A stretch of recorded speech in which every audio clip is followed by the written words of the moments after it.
Well, we are going to go on with our study of the parables, and tonight's parable is a little bit of a difficult one until we understand it. You've got your lesson sheet, and I'll give you the fill in the blanks, so hopefully we can get some good teaching from Jesus tonight. So let me just read the whole parable plus the scripture that follows it. Luke chapter 16, beginning with verse 1. Jesus told his disciples, "There was a rich man whose manager was accused of wasting his possessions. So he called him in and asked him, 'What is this I hear about you? Give an account of your management, because you cannot be a manager any longer.' The manager said to himself, 'What shall I do now? My master has taken away my job. I'm not strong enough to dig, and I'm ashamed to beg. I know what I'll do, so that when I lose my job here, people will welcome me into their houses.' So he called in each one of his master's debtors. He asked the first, 'How much do you owe my master?' 800 gallons of olive oil,' he replied. The manager told him, 'Take your bill, sit down, quickly, make it 400. Then he asked the second, 'And how much do you owe?' 1,000 bushels of wheat,' he replied. Told him, 'Take your bill, make it 800. The master commended the dishonest manager because he had acted shrewdly. For the people of this world are more shrewd in dealing with their own kind than are the people of the light. I tell you, use worldly wealth to gain friends for yourselves, so that when it is gone, you'll be welcomed into eternal dwellings. Whoever can be trusted with very little can also be trusted with much, and whoever is dishonest with very little will also be dishonest with much. So if you've not been trustworthy in handling worldly wealth, who will trust you with true riches? And if you have not been trustworthy with someone else's property, who will give you property of your own? No servant can serve two masters. Either he will hate the one and love the other, or he'll be devoted to the one and despise the other. You cannot serve both God and money." Amen. The Pharisees who loved money heard all this and were sneering at Jesus. He said to them, "You are the ones who justify yourselves in the eyes of men, but God knows your hearts. What is highly valued among men is detestable in God's sight." Okay, number one on your sheet. Some have suggested that this is the most difficult of all the parables, because it sounds like Jesus is commending unethical behavior. That's what it sounds like. Okay? Some have suggested that this is the most difficult of all the parables because it sounds like Jesus is commending unethical behavior. Would you agree that that's what it sounds like? Yeah, it does. It does. Okay. Now, I want to go all the way back to the beginning of our study and remind you that this is a parable. It's not a true story. It's true that Jesus told it. But you remember that Jesus uses an illustration or a parable. It's a story that has an important point. So our important thing to always do is to say, "Lord, what are you trying to teach us? What are you really saying in this parable?" And in doing the parables, Jesus always used things that people would be familiar with. My favorite one, a sower went out to sow. This was an agrarian culture. People understood farming and planting and growing. And so Jesus is telling a story here that people could understand the kind of thing he was talking about. Last week we talked about was it last week? The prodigal son? Yeah, it was last week. And they would know about that because they knew about sons leaving their family and going out and wasting their lives. And so this is another story that people in Jesus' day would understand. So let's try to go into it. A few details first about the different aspects of the parable, and we'll get to the lesson in a minute. So stay with me, don't leave me, okay? Number 2, verse 1, the word manager can also be steward. The word manager can also be steward. It means the same thing. What is a manager? What is a steward? Second part of that, number 1, one who takes care of that which belongs to another. Okay? The word manager can be steward, means one who takes care of that which belongs to another. And so in the story, Jesus says there's this rich man, and he's got a guy who's been managing his property. It sounds like the rich guy's a farmer because he's got wheat, olive oil. We don't know what else he had. But he hears a rumor about his manager. And he calls him in. Okay? And he says, you can't be the manager anymore. You can't be my steward anymore. So, number 3, verses 1 and 2, the manager was fired. The manager was fired. Now, my question for you is, why was he fired? Mismanagement. Mismanagement, okay? I use the word incompetent, okay? He wasn't fired because he did something unethical or illegal that we know of. In the parable, he just wasted stuff.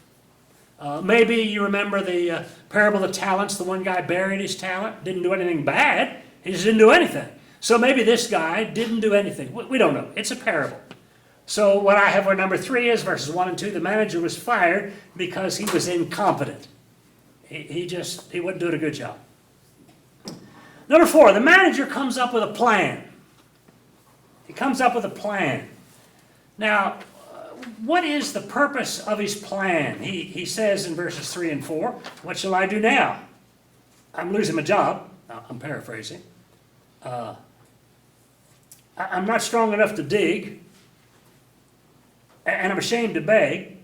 I know what I'll do. So what is his concern? Do what? He's trying to get by. Trying to get by. He's about to become unemployed. He's trying to figure out some way that he can take care of himself and his family. So he has this plan. Number 4, the manager comes up with a plan so he will be taken care of in the future. Now, I want you to hold on to that phrase. Remember that. He comes up with a plan so that he will be taken care of in the future. Now, what's his plan? Well, the last part of number 4, he is going to do a favor for the master's debtors. He's going to do a favor for the master's debtors. Now, this is where it becomes confusing because it sounds like what he is doing, but it doesn't sound like it is. It's unethical. So, number 5, verses 5 through 7, what he does is he calls the debtors in and he says, how much do you owe my master? Olive oil, wheat. He says, cut the bill in half, cut it down, change the bill. So they erase the bill and they change what they owe. The managers still have the ability to do that, apparently. So number 5, the manager uses his position to rob his master and buy favor with the debtors. As I say, this is where it really gets sticky. Okay? The manager uses his position to rob his master and buy favor with the debtors. Now, I keep saying this, and I want you to keep hearing it. This is a parable. Okay, don't forget that. And I've told you before, some people want to make the parable say all kinds of things. And that's where you run into a problem, because if we want to take this, we could almost sound like Jesus is saying it's okay to steal from your boss. Well, you know that's not true. So we know that's not true.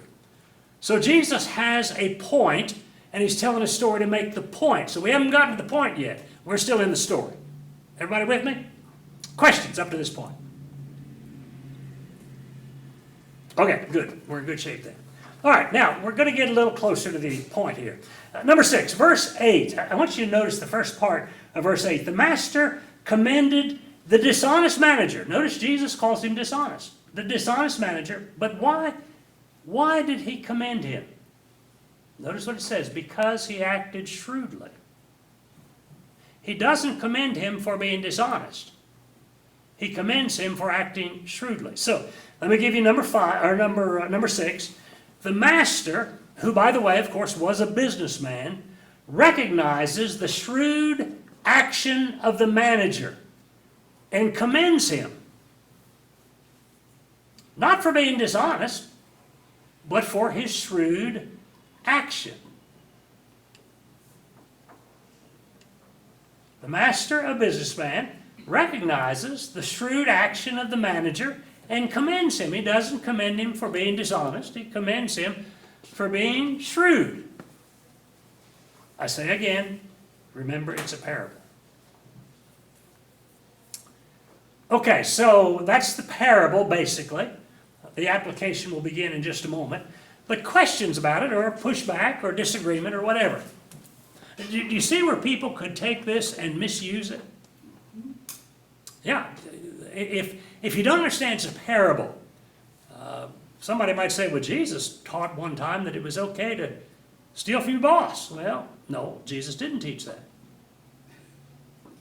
He told a story in which a guy stole from his boss. I think we always have to be careful with illustrations. I may have told you this before. Back several years ago when we were still in Illinois, I don't even remember what I was preaching about.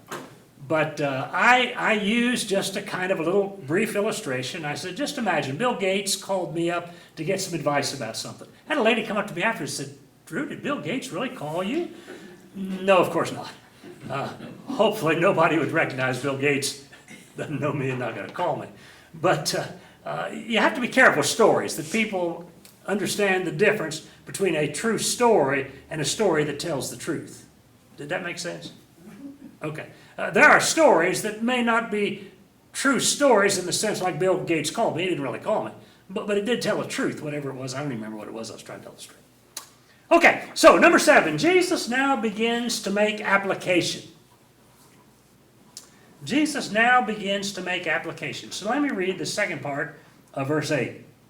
Jesus says, for, in other words, the people of this world are more shrewd in dealing with their own kind than the people of the light. Okay, so he's referring to the manager and the rich man as the people of this world. The people of the light would be who? Believers. Yeah, would be believers. And Jesus says people in the world sometimes are more shrewd,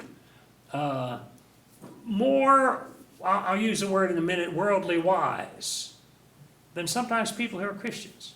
More obsessed with themselves. Pardon? More obsessed with themselves. Oh, could be, yeah, more obsessed with themselves, yeah. So here's the beginning of the application of what Jesus is trying to say. The last part of number 7. The manager had worldly wisdom, but Christians sometimes lack heavenly wisdom. The manager had worldly wisdom, but Christians sometimes lack heavenly wisdom. In other words, here is this manager. He knew how to get by through trickery. Jesus is not commending trickery. Jesus is just saying that we need to learn wisdom, how to deal with situations in this life. Now, I want to just give a personal illustration here let me just say it. Back a good many years ago, several years ago, the leadership team where I was in Illinois went to the Global Leadership Conference up in Chicago. And some of the speakers were not Christians. Some of them were not Christians. They were all well-known educators, business people, whatever. But they were not Christians. Now, they weren't talking about how to do Bible study. They weren't talking about how to lead a church. They were talking about principles of leadership. And I will tell you that I picked up a lot of things. And I think we sometimes make a mistake that we don't listen to folks in the world, not about spiritual matters, because they don't understand spiritual matters, but about, for instance, business matters, about money matters. I just think that we sometimes miss out on some learning that could benefit us as Christians from people who have learned in different areas of life. Okay?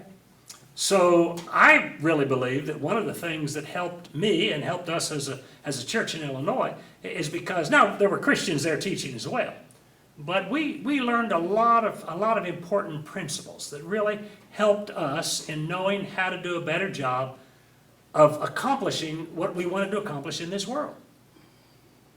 Okay? Questions about that? Now, that's not to say, if you can find a Christian who knows how to do that, you listen to him too, or her. But it just simply says there's a lot of learning we can do. In a lot of different places we can learn. Do you think in this story in particular that maybe the master was shrewd too? Yeah. To look at it that way and kind of grin about it? Sure.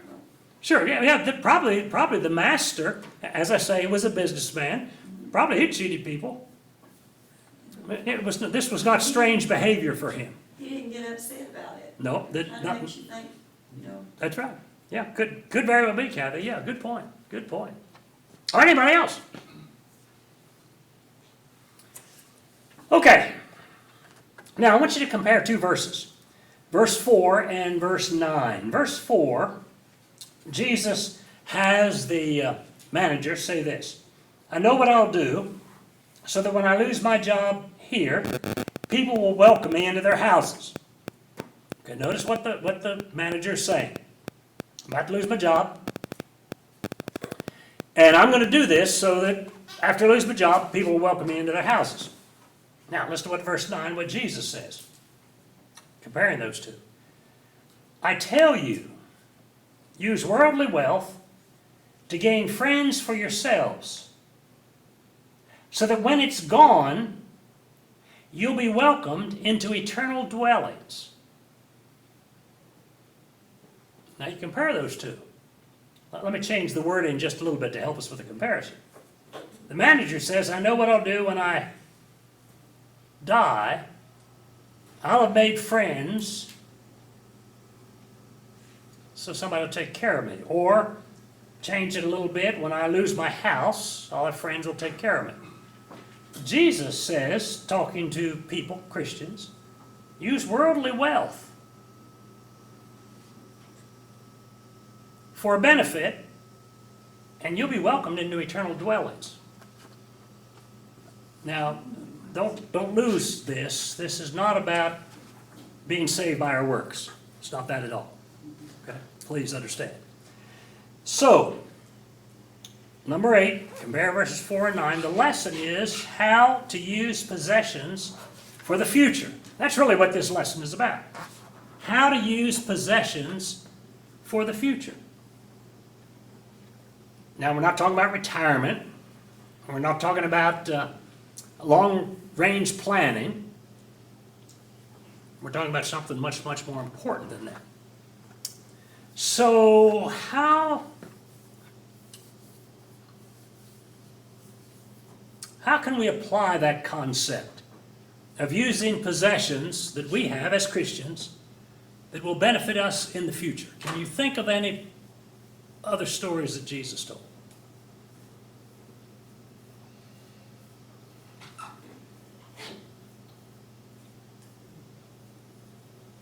Well, the Living Bible has a footnote that says, use your money for good so that it will be waiting to befriend you when you get to heaven. Ooh, I like that. You I should don't- read the Living Bible. I don't usually like the Living Bible, but I do like that. Say it again, Judy, a little louder, please. Use your money for good so that it will be waiting to befriend you when you get to heaven. Use your money for good, so it'll be waiting to befriend you when you get to heaven. That gives a little bit of a lesson. Do you remember the story that Jesus told in the Gospel of Matthew, that there'll come a day when he will separate the sheep from the goats? Sheep he'll put on his right, goats he'll put on the left. And he'll say to the ones on his right, well done. I was hungry, and you gave me something to eat. I was thirsty, and you gave me something to drink. I was naked, and you clothed me. Sick and in prison, and you visited me. And they're going to say, Lord, when did we see you like that?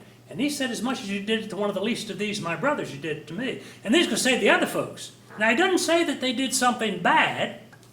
They just didn't do anything. I was hungry, and you didn't give me anything to eat. Thirsty, you didn't give me anything to drink.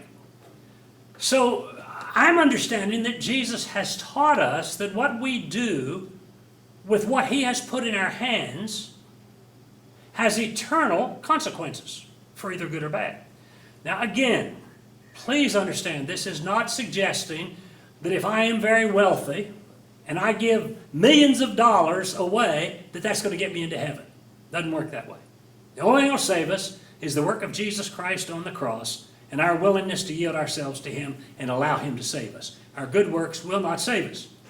But as saved people, we understand that we are created for good works. And those good works have an eternal benefit. And that's really the lesson that Jesus is talking about here. So let's take it a little step further. I gave you number 8. Let me give you number 9. Again, verse 9, Jesus says, use worldly wealth to gain friends for yourselves. Number 9, our possessions are tools. Our possessions, and you want to say our money, you can say that, but I said our possessions are tools that can bring great gain in the future if we use them correctly. Now, it may not be just our money. It may be our talent. That's a possession we have, isn't it? If we use our talent for the Lord, it can have a great possession, a great gain in the future. So our possessions are tools that can bring great gain in the future if we use them correctly. Now, a scripture that I think says that a whole lot better than I will, so I'm going to read it for you, is in 1 Timothy chapter 6. I have talked to people who feel that being poor is more spiritual than being rich. Now, truth is, Jesus said how hard it is for a rich man to enter the kingdom of heaven. Okay, no question that wealth is a real problem. But being poor is not more spiritual. Poverty does not make you more spiritual. Nor does being rich indicate you're greatly blessed. Neither one's what we do with what we have, whether it's little or a lot. But listen to what Paul says in talking about the rich. 1 Timothy 6, beginning with verse 17. Command those who are rich in this present world not to be arrogant, nor to put their hope in wealth, which is so uncertain, but to put their hope in God, who richly provides us with everything for our enjoyment. I love that verse. Command them to do good, to be rich in good deeds, and to be generous and willing to share. So what happens if a rich person does that? Verse 19. In this way, they will lay up treasure for themselves as a firm foundation for the coming age, so that they may take hold of life that is truly life. Do you see what Paul says about rich people? Don't put your hope in wealth. It's uncertain. Don't be arrogant.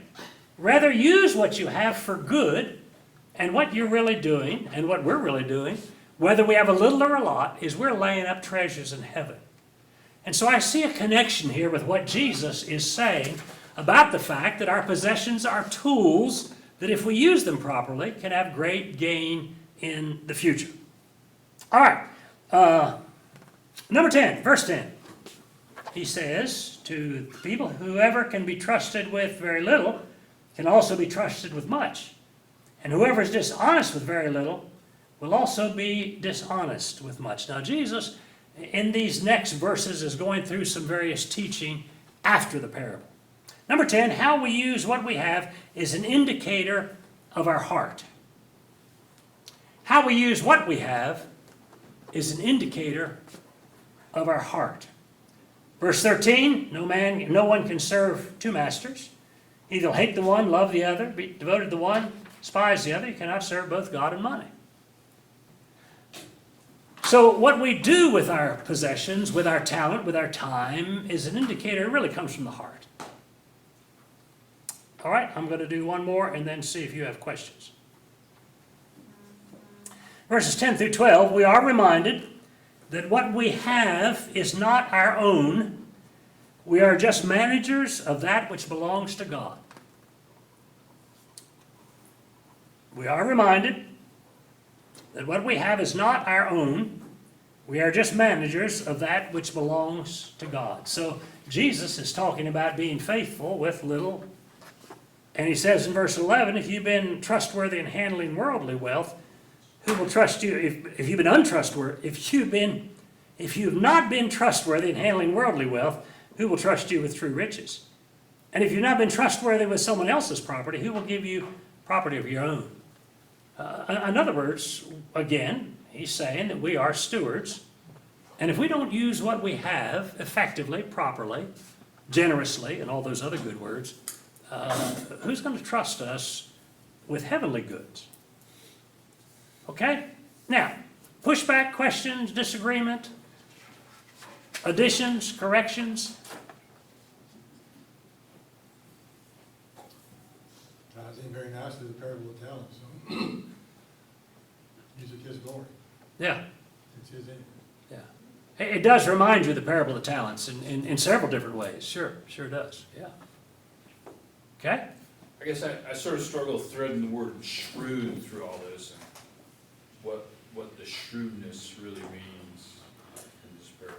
Well, in the parable, okay, give me a good definition of the word shrewd. Having or showing sharp powers of judgment, astute.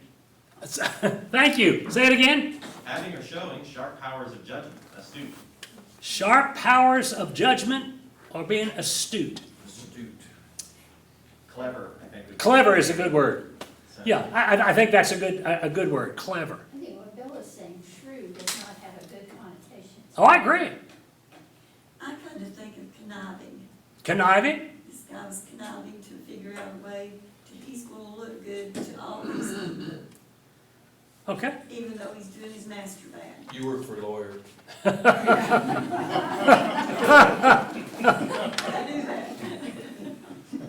do that. Well, and I would agree that shrewd does not have a good connotation. Today, we don't know what it. I think even in Jesus' day, again, Jesus is not advocating that we act like the manager. Excuse me, he's not advocating we act like the manager. He's using him as an illustration of a person who did something very worldly. And what he's saying is, all right, my followers, listen, what can you learn from that? Not about being dishonest, but how to be wise in dealing with things in the world.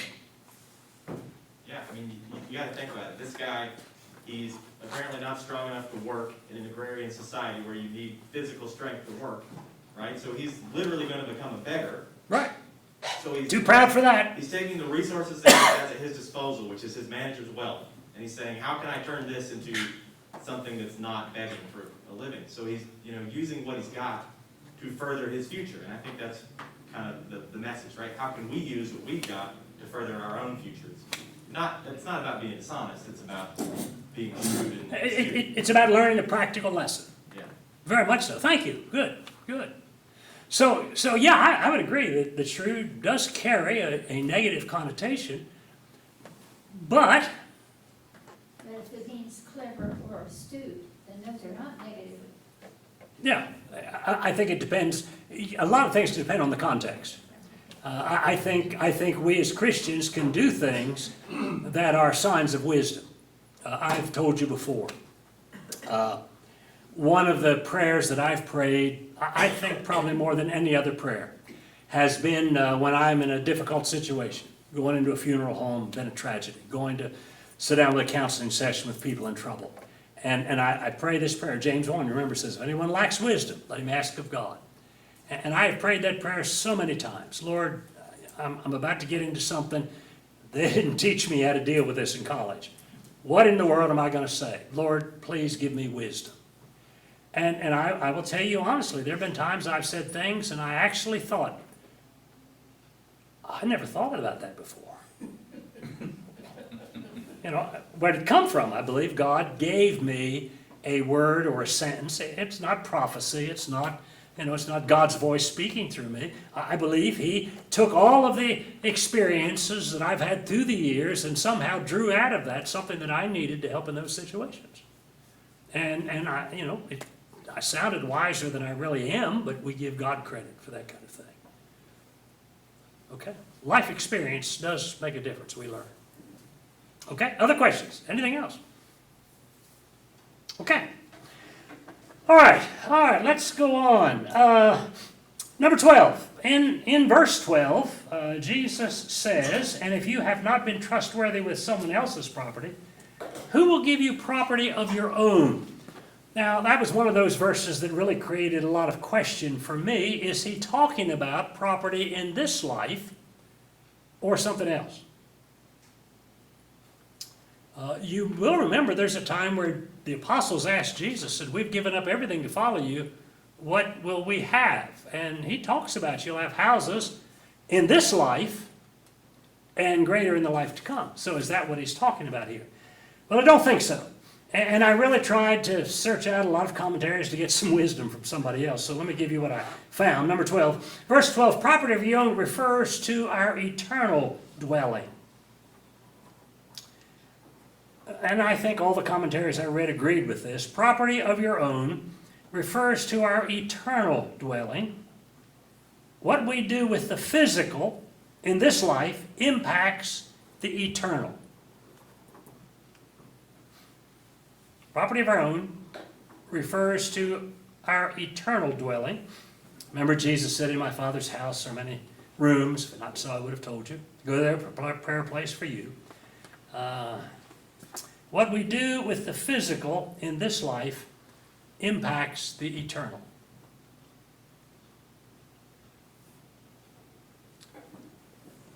And then in verse 13, there is that statement that Jesus also, of course, says in the Gospel of Matthew, no servant can serve two masters. You'll hate the one, love the other, be devoted to the one, and despise the other. You cannot serve both God and money. Number 13, both God and money make many demands on life. Both God and money make many demands on life. We can't serve both. Now, let me stop, because that creates a real problem. Because in this world, in this life, I mean, money is an important thing. So, have I been serving money because we've saved some money for retirement? Is that serving money? Well, notice the context in which Jesus speaks this. Verse 13, he says, no servant.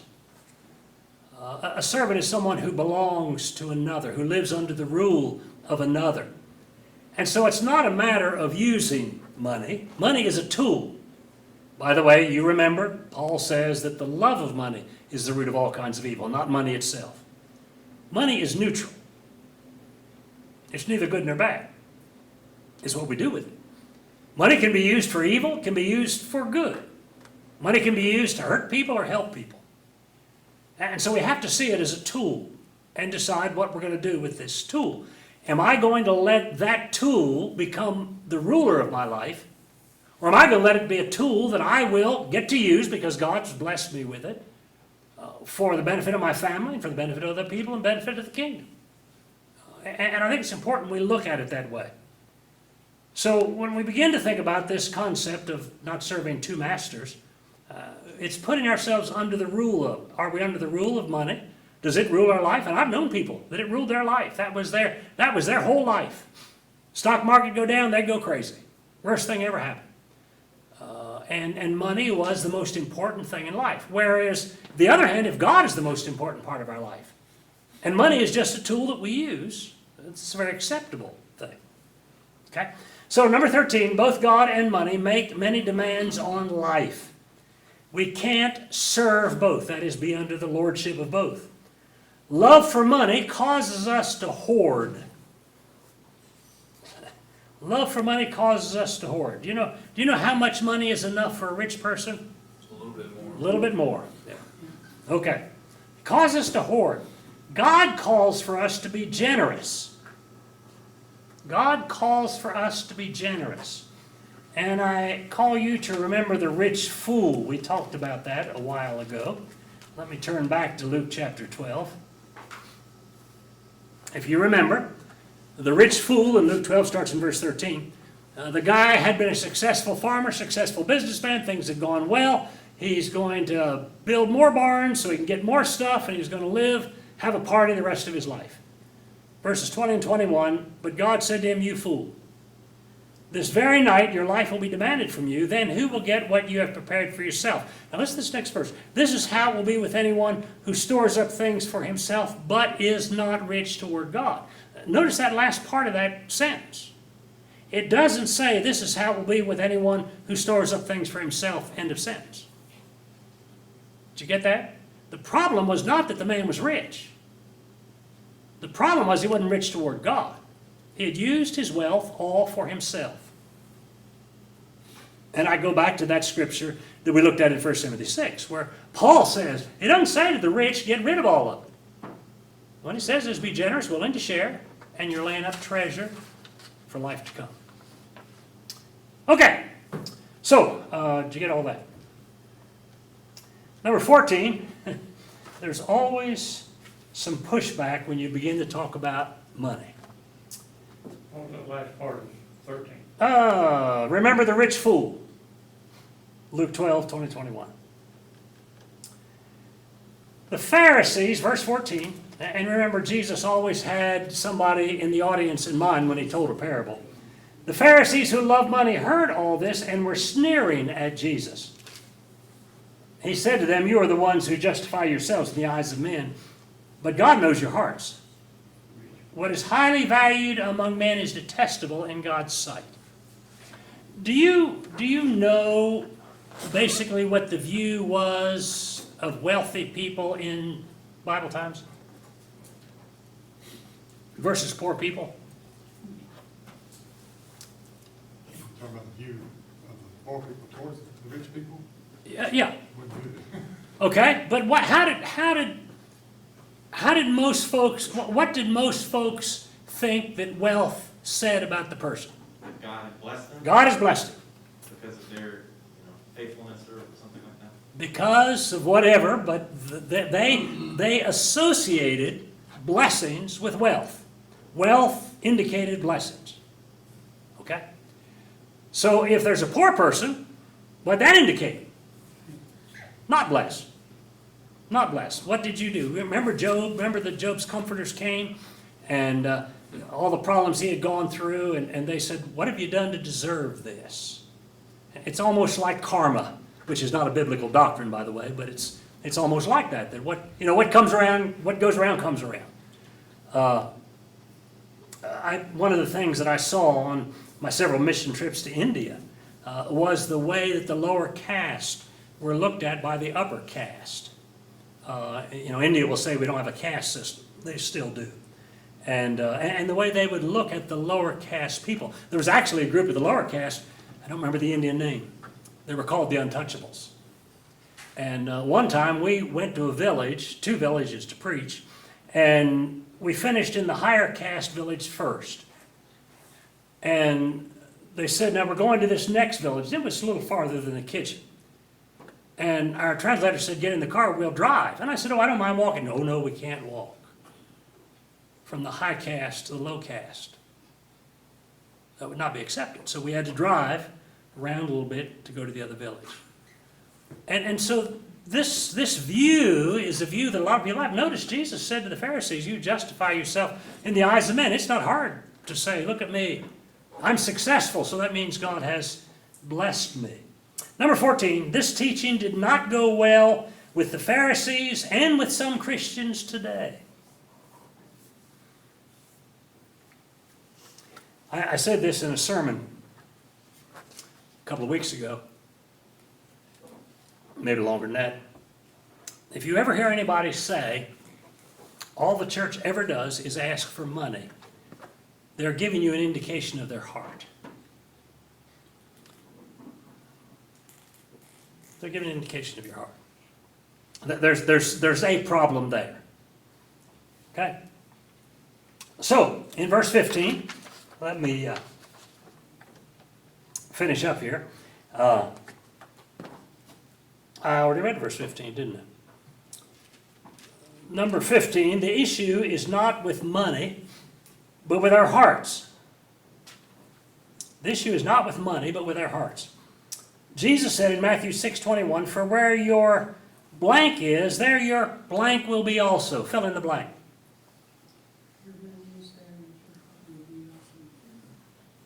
Nope. Nope. D. Where your treasure is, your heart will be too. Where your treasure is. Okay, now the last one, she said that what else? Where your treasure is, there your heart will be also. You see, I would not have said that. Of course, that doesn't surprise me. A lot of things that Jesus said, I wouldn't think of saying. We think that what we really love. How can I say this?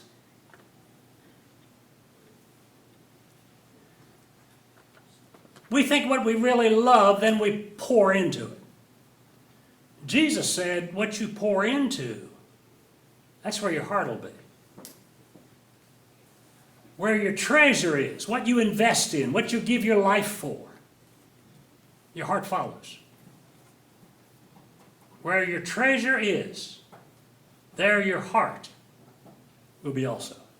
I'll use this illustration. Through my life, I've had a lot of different hobbies. And each time I have a hobby, I get magazines and books, and I'd go to, I had model railroading for a long time, and I'd read all kinds of things about it. And my heart followed because I was investing in it. When I stopped investing in it, I stopped being interested in it. Okay? Now Jesus, in the context, talking about money. If my whole life, my whole drive is for money, my heart's going to be after money. Do you get that? Where your treasure is, what you value. Really what follows is your heart. So the issue is really our hearts. Okay? Number 16, verse 15, people place a high value on wealth and possessions. People today place a high value on wealth and possessions. But this is detestable with God. Okay, brief summary and then see what questions you have. Jesus is trying to help us see, I think, several things. Number one, I think he's trying to help us to see the issue of what we do as managers or stewards. We are managers or stewards. Now, we can waste what belongs to God. We can waste the gifts God has given us. We have that freedom to do that if we will. And we learn a lesson about the danger of that. I think the second thing that he's trying to teach us that is really important is that we need to be wise. For instance, I learned a long time ago that there are things I'm just not gifted to do. And the better thing for me to do is to recruit or help somebody do what it is I'm not good at doing. Somebody said one time a good leader surrounds themselves with a lot of good workers.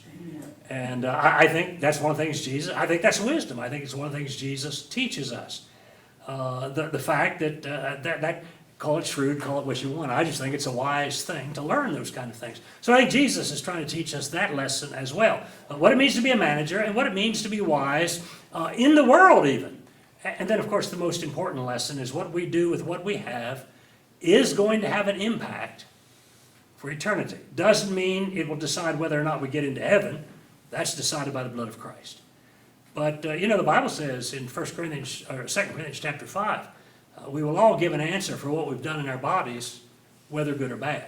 It's talking about Christians. And so we, although it will not determine whether we're in heaven or not, I think it will determine what our opportunities and blessings are in eternity. Okay, tough parable. Now, the next one we're going to look at, and I'll do questions in just a minute. The next one we're going to look at is, some people say it's not a parable because Jesus, in this case, does not identify it as a parable. It's in chapter 16. It's the rich man and Lazarus. This one is not at all hard to understand. Real easy to understand. But it's not a happy parable, if you know what I mean. Not a happy parable at all. Some people say it's not a parable, but we're going to look at it as though it is a parable. Starts in verse 19 of Luke 16. Okay, any questions about the lesson done?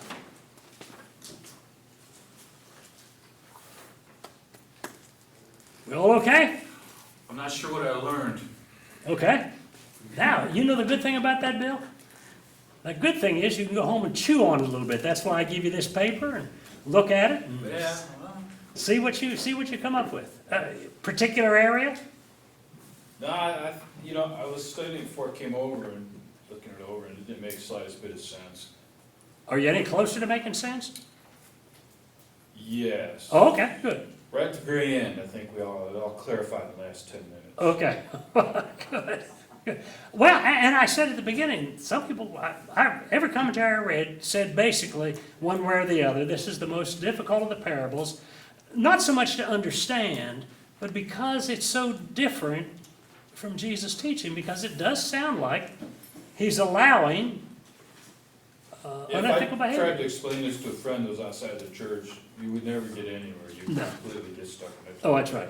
But if you remember, Jesus, part of his parables was to hide the truth from those who are not believers. So they're not going to get any of the parables, really. Okay, anybody else? Sure. So if I had to explain this to someone very quickly, I think here's how I would summarize it. Feel free to correct me if I'm mistaking something here. I think this is a call from Jesus for people to be generous, because being generous in and of itself shows that you worship a different God, right? Because if you're being generous, you're not worshiping money, Okay? and you are using that money to further your real God, right? I think that's the simple message. It's just a call for Christians to act differently with their money than non-Christians. And you're exactly right. I would add one word to that. Why do that? Because it's the wise thing to do. Yeah. I think what Jesus is dealing with is helping us understand that there's such a thing for need for wisdom, to know how to share our money, to know how to share our lives. And why do we do it? Because it is the wise thing to do in It's wisdom. not generosity without purpose. Right, It's yeah, generosity yeah, with yeah, not just throwing money away. Yeah, Right, yeah. okay, good. I like that. Very good, thank you. Well, again, comes the realization it's not ours to start with. Yeah, it's not ours. It's not ours. We are managers of that which God has given us. And by the way, understand He blesses us all, He gifts us all differently. Not everybody has the same gift, ability, resources, not all the same. And so we don't worry about what we don't have, we just look, okay, what do I have that I can give to the Lord and to other people? And we all have something. All have something, everybody. Okay? Okay, well, thank you. So next week, read ahead.